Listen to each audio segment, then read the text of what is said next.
आइए जानते हैं व्रत कथा। कथा के अनुसार एक बार च्वन ऋषि के पुत्र मेधावी वन में घोर तपस्या में लीन थे।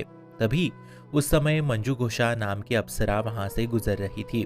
तभी उस अप्सरा की नजर मेधावी पर पड़ी और वह मेधावी पर मोहित हो गई।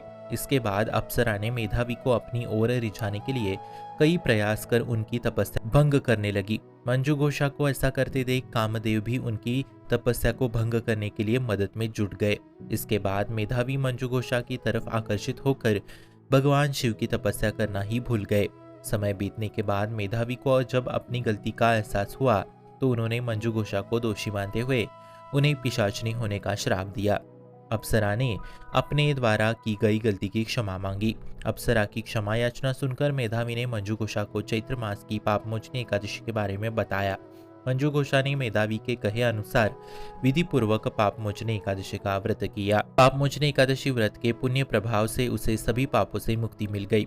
इस व्रत के प्रभाव से मंजू घोषा फिर से अप्सरा बन गई और स्वर्ग में वापस चली गई। मंजू घोषा के बाद मेधावी ने भी पापमोचनी एकादशी का व्रत किया और अपने पापों को दूर कर अपना खोया हुआ तेज और सौंदर्य को प्राप्त किया था।